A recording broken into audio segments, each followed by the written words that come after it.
오늘 제목은 영양학 고찰, 네, 영양학 고찰에 대해서 제가 강의를 하겠습니다.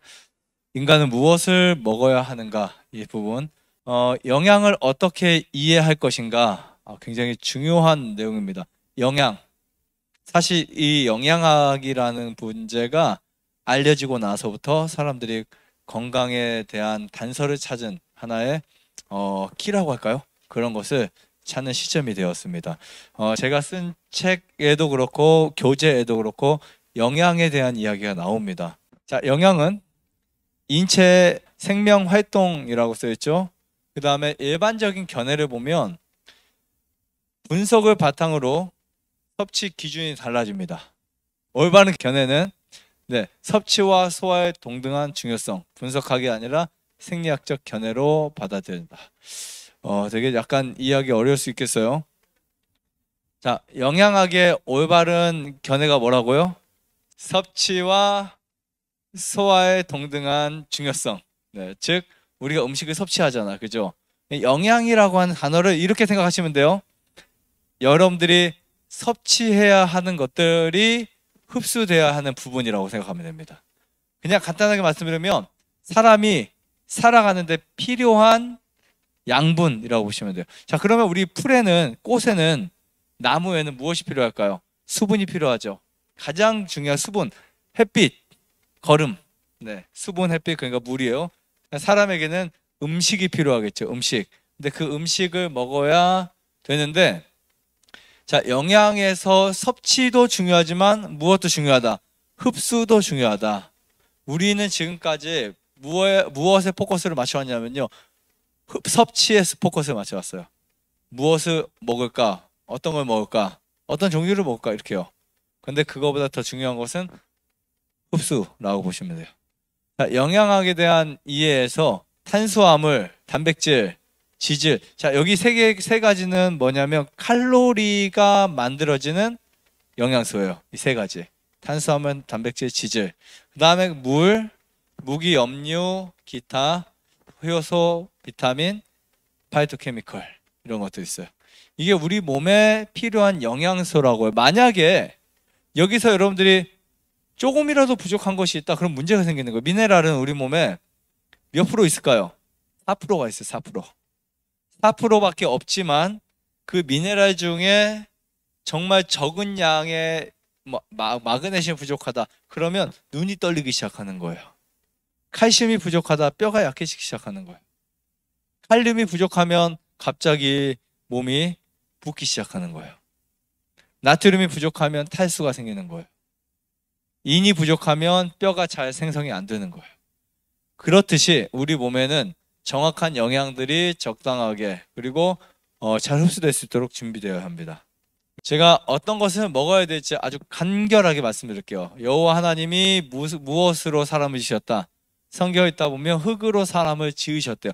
여러분들의 원소는 무엇이다? 흙이고 그 흙의 부분들이 지구의 원소와 똑같아요. 그래서 인간의 기본과 지구의 기본은 너무나 흡사한 거예요. 이게 정말 신기할 정도로요. 인간도 고체와 액체로 되어 있고요. 지구도 토양과 물로 되어 있어요. 맞아요, 안 맞아요? 맞죠? 그러면 더 중요한 거, 인체 원소와 흙을 보면요, 이쪽의 인체를 구성하는 주요 원소가 흡사하다는 거예요. 정말 기가 막히죠?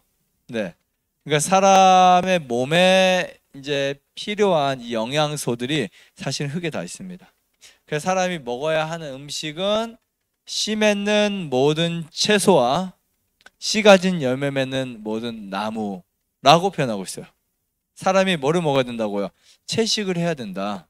사람은 채식을 해야 돼요. 제가 강의한 것 중에 육식과 채식이라는 강의를 한 적이 있어요. 그 강의를 보시면 제가 치아부터 턱 구조, 위, 십이지장 위, 소장, 대장, 간, 이 모든 생리학적인 부분에 왜 우리가 채식이 맞는지를 말씀드려 놓은 게 있어요. 자, 곡식과 과일과 견과 및 야채라고 했죠. 가장 좋은 음식이라고 표현하고 있어요. 파이토 케미컬이라는 말은 식물에 화학 반응하는 것들이라는 뜻이에요. 즉 항산화 물질을 말합니다. 그런데 고기에는 없어요, 이게요. 사람은 내가 먹는 모든 음식이 모든 음식이 거기에 무엇이 들어있어야 된다고요? 거기에 항산화 물질이 들어있어야 돼요. 여러분들 드시는 모든 음식에 항산화 물질이 있어야 돼요. 비타민도 있어야 돼요. 근데 물론 어떤 것에 더 많이 있고 덜 있고 한데 어떤 것들은 다른 것들을 더 많이 필요로 하는 게 있어요. 효소가 있어야 돼요. 근데 고기를 먹잖아요. 고기에는 효소가 없습니다. 그래서 우리 몸에 소화효소, 대사효소, 음식효소, 이 효소를 우리 몸에서 막 요구를 하는 거예요. 고기를 많이 먹게 되면. 근데 지금 여기 보시면 뭐 다는 제가 가져오지 않았어요. 빨간색, 노란색, 하얀색, 녹색, 네, 보라색, 퍼플. 자, 이런 색깔별로 보면 식품을 좀 나열해 볼까요, 한번? 빨간색에는 토마토, 사과, 딸기, 비트 이런 것들이 있어요. 근데 주요 성분들이 라이코펜이나 안토시아닌이라는 성분이 있어요. 안토시아닌. 되게 중요한 건데 대부분 항암 효과가 뛰어납니다. 그래서 빨간색 음식을 먹으면 암을 예방할 수 있는 최고의 식품이라고 볼 수 있는데 사실 항암 작용은 모든 색깔이 다 들어있어요. 더 강력한 것들이 있겠죠. 지금 이거는 펙틴, 뭐 섬유질, 비타민 이거 말하는 게 아니에요. 그냥 파이토케미컬이라고 하는 항산화 물질만 말하는 거예요. 칼로리 전혀 없습니다. 먹어도 크게 살 안 쪄요. 이런 것들은 오히려 살을 빼죠. 비트 정말 좋아요. 여러분. 비트는 적혈구를 만드는 데도 좋고 피를 아주 건강하게 만들어줘요. 난 노란색을 보면 노란색은 대부분 심장에 되게 좋아요. 통밀도 심장이 정말 좋고요. 오렌지, 귤, 당근, 호박 이런 것들은 심장에 되게 좋습니다. 알리신이라는 물질이 들어있어요. 자, 그린에는 시금치, 푸른 채소와 브로콜리 이런 것들이 있는데 루테인이 많아요. 루테인은 특별히 이 뇌에 좋아요. 뇌에 정말 좋고요. 그 다음에 시력을 보호하거나 골밀도에 되게 좋습니다. 난 뼈가 약해. 그러면 뭐 먹어야 될까요? 우리 뽀빠이가 아저씨가 선생님했던 시금치 많이 먹습니다. 시금치 정말 좋아요. 뼈가 약해. 그럼 브로콜리 많이 드세요. 자, 그 다음에 이 보라색은 가지나 블루베리나 포도가 있어요. 포도. 근데 안토시아닌 이건 눈에 되게 좋아요. 눈에. 그리고 기억력 향상에 정말 좋습니다. 그래서 여러분들이 이제 앞으로 식사를 하실 때 색깔이 쭉 있잖아요. 그 색깔을 보면 반가워하셔야 돼요. 정말 흰색, 노란색, 빨간색 이런 색깔들을 우리가 다채롭게 먹는 거 되게 좋아요. 근데 한 끼에 너무 많은 색깔을 먹기에는 곤란하잖아요. 근데 이런 경우가 있어요. 노란색만 먹는 거 좋지 않습니다.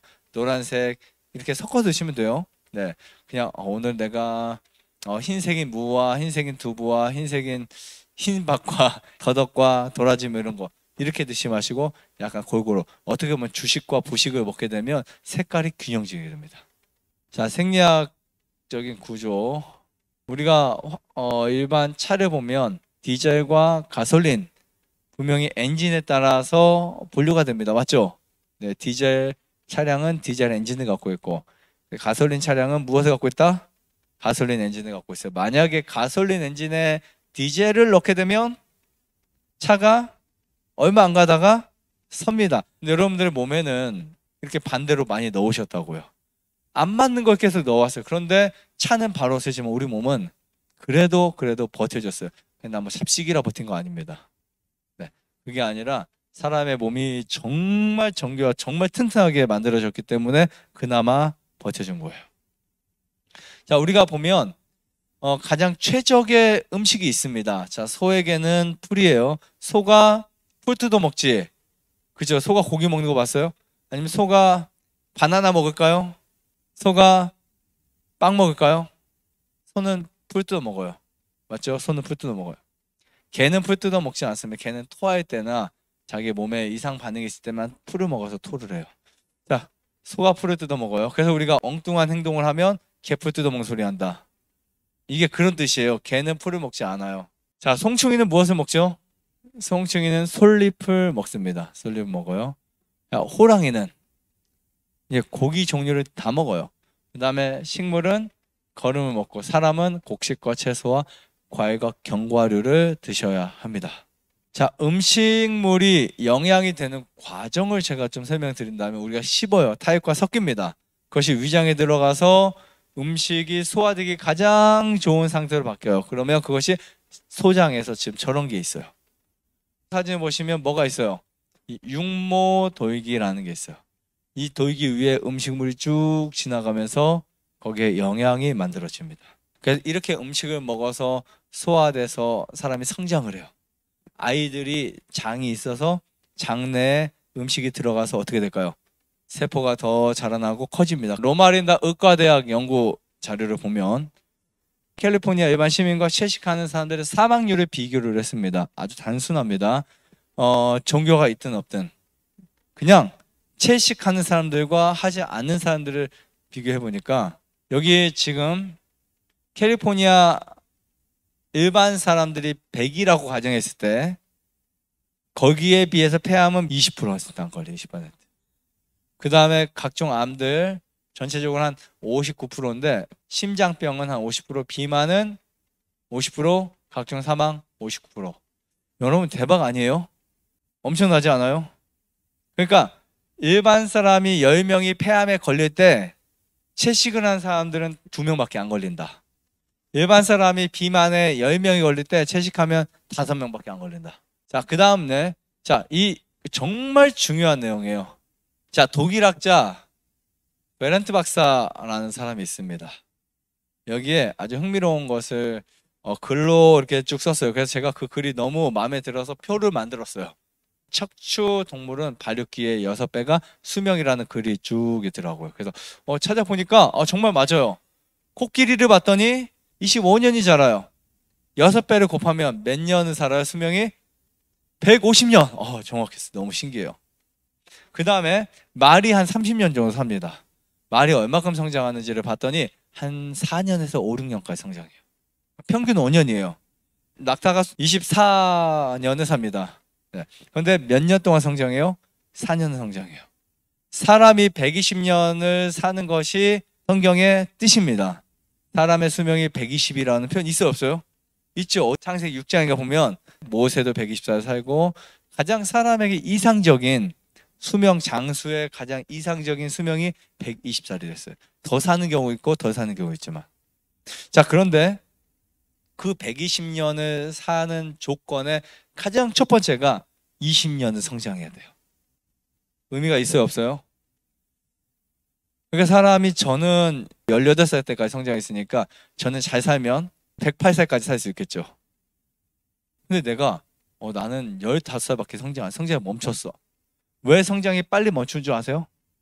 멜라토닌이 안 나오거나 육식을 많이 하니까 성장 호르몬이 쫙 분비되는 거예요. 그래서 성조숙이 생기고 사춘기가 더 빨리 오고. 놀라지 마세요. 우리나라 평균 성 경험을 한 아이들이 초등학생 때로 내려왔대요. 평균이 그 정도로 성이 굉장히 많이 빨리 발달했다는 말은 두 가지입니다.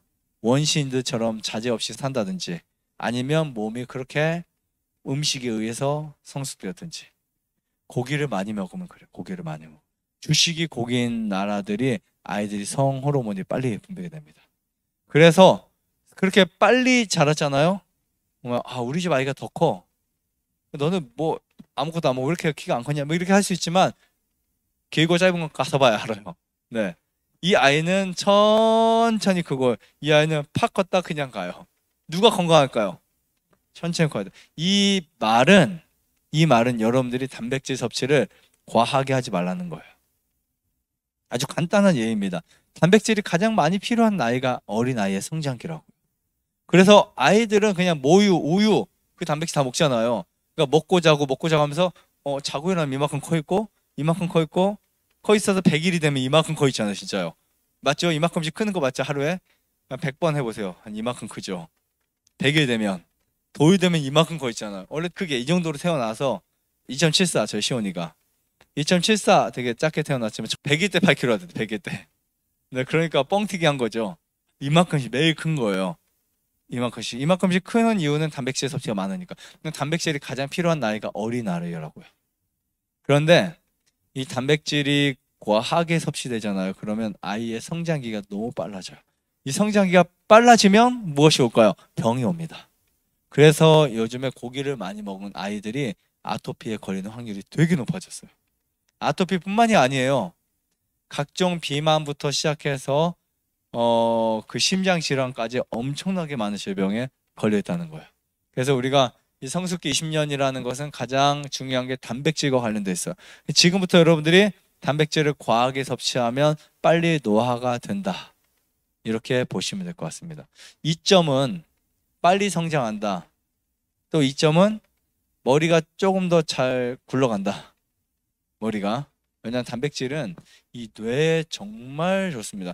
단백질은 뇌를 빨리 회전할 수 있도록 만들어요.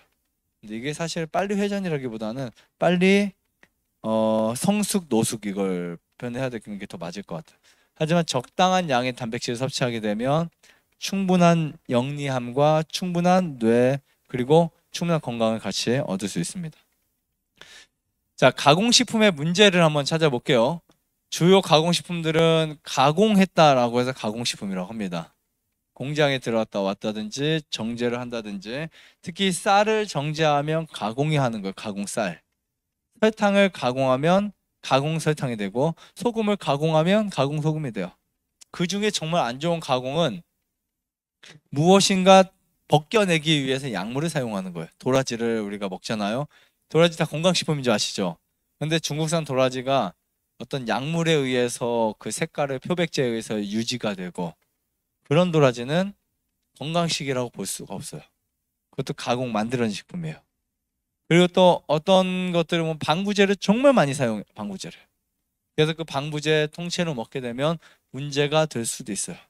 그래서 여러분들이 음식을 먹을 때 좋은 것을 골라 드시는 게 좋습니다. 물론 우리가 100% 다 먹을 수는 없어요. 좋은 거를. 그러면 한 50% 이상만 먹어줘도 나머지 50% 유해한 것들은 이 좋은 50%가 그것을 커버해 줄 수가 있어요.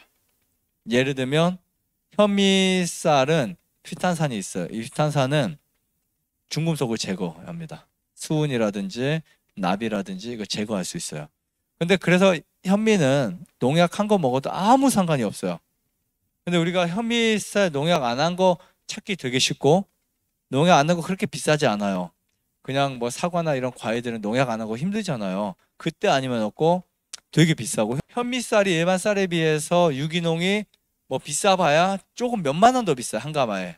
이 흰쌀, 흰밀, 설탕, 식용유, 기타 이런 것들이 있는데요. 두 가지 문제가 있습니다. 하나는 섬유질 부족, 한 가지는 비타민 무기질 부족의 문제. 자, 섬유질 부족의 영양소 문제는 식후 혈당의 문제를 야기시켜요. 그래서 우리가 음식을 먹게 되면 특히 이런 가공식품을 먹었을 때 우리 몸에 그 음식들이 어떻게 될까요? 당이 쫙 올라간다고요. 이거는 당뇨 환자에게만 안 좋은 게 아니라 아토피에도 안 좋을 뿐더러 암 환자에게는 절대적으로 안 좋은 거예요. 암 환자가 혈당 피크가 생기잖아요. 암이 커요. 여러분들이 흰밀, 흰쌀 그런 거를 먹으면, 만약에 먹는다고 하면요, 옆에 섬유질을 엄청 드셔야 돼요. 옆에 놓고. 네. 근데 왜 그렇게 하긴 힘들죠. 흰밥 한 숟갈 먹는다고 해서 암이 크는 거 아니에요. 흰밥 먹으면 그만큼 섬유질을 좀 넣고 먹으면 돼요. 타이거너트라든지. 근데 이것도 가끔. 그러나 현미를 먹을 수 있는데 흰밥을 먹을 필요가 있다 없다? 없다는 거예요. 근데 우리가 지금 흰쌀, 흰밀, 설탕, 식용유 이런 것들을 먹게 되었을 때 우리 몸의 밸런스가 깨져버립니다. 그러니까 이런 거 먹으면요, 상처가 잘 안 나는 거예요. 상처가. 왜냐하면 혈당에 문제가 오니까. 비타민 무기질의 문제는 신경 쪽에 문제가 와요. 신경장애, 대사장애, 면역장애. 정말 심각합니다. 그러니까 여러분들이 흰 빵을 드셨다, 제과점 가서, 그럼 여러분들은 지금 우울증에 걸릴 수 있다는 거예요. 네, 되게 신기하죠. 그냥 제가 우울증 왜 걸렸냐고 저에게 물어보시면 많은 원인들 중에 제가 이 가공식품 먹어서 걸렸어요 하면은 웃으세요. 에이, 무슨 우울증에 그것 때문에 걸려. 근데 여기 보시면 우울증에 걸린 이유는 간단합니다. 우리 몸에 비타민과 무기질이 부족하게 되면 바로 신경 이상이 와요. 여러분, 마그네슘이 부족할 때 눈 떨림 현상이 있어요. 신경의 문제예요. 신경 전달 물질의 문제가 와서 눈이 떨리는 거예요. 이런 그 신경 전달 물질의 장애들이 뇌로 그대로 가면서 뇌의 편도체와 해마와 그 다음에 뇌 여러 가지 뇌 대뇌 피질에 그런 것들이 기록이 되면서 저장이 되면서 뭐가 생겨요? 우울감이 생기네요. 코르티솔이 부족해지고. 자, 그 다음에 섬유질이 부족하면 저혈당이 쉽게 옵니다. 고혈당이 온다는 말은 저혈당이 온다는 뜻이에요. 아주 간단해요. 비만증, 각종 질병 걸립니다. 식사에 포함된 콜레스테롤 양을 보면요. 놀라지 마세요. 가장 많은 게 계란 노른자예요. 자, 계란이요. 정말 콜레스테롤이 많습니다. 높습니다. 특히 계란 노른자가. 콩은 제로예요, 콩은. 콩은 영양은 되게 좋은데 콩은 제로예요. 그러니까 암 환자가 먹기는 최고의 식품이죠. 이 콜레스테롤 합쳐져서 여러분 토탈 콜레스테롤이 ADL, HDL이 200 이상이면 질병에 걸리기 시작합니다. 200 이상이면 안 돼요. 200 이하여야 돼요. 채식을 많이 해서 마른 분들은 한 108, 90대까지 떨어져 있을 수도 있어요. 너무 떨어진 것도 안 좋아요. 자, 단백질 정상 섭취와 과다 섭취의 쥐를 통한 수명을 보면요. 과단백질을 섭취한 쥐들의 수명 차이가 200일 이상이 납니다. 쥐가 900일에 산대요. 그중 200일이면 4분의 1 정도보다 조금 안 되는 부분입니다.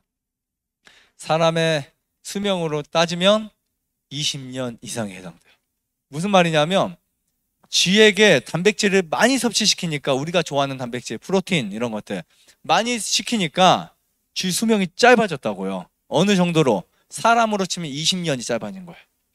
그러니까 스모 선수들이 평균 수명이 40대, 50대밖에 안 되는 거예요. 일본의 스모 선수 아직 우리나라는 씨름, 그 사람들은 단백질을 엄청 섭취해요. 이게 부족하면 힘이 빠져요. 에스키모인들 그냥 단백질 덩어리를 먹어요.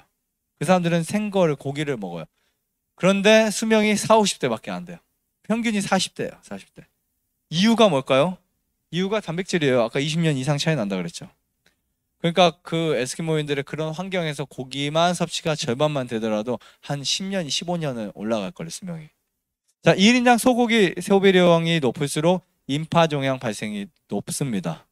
여러분들이 소고기를 매일 먹는다. 림프암, 임파선암에 걸릴 확률이 되게 높아져요.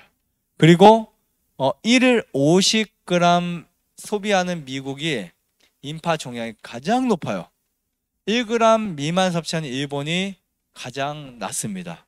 자, 콩을 단백질로 섭취했을 때보다 고기 단백질 섭취가 소대변의 칼슘 배출이 훨씬 심해요. 그래서 고기를 많이 먹으면 뼈가 튼튼해지는 것이 아니라 오히려 약해진다라고 보시면 될 것 같습니다. 좋아요, 구독, 안내자전 눌러주세요. 눌러주세요.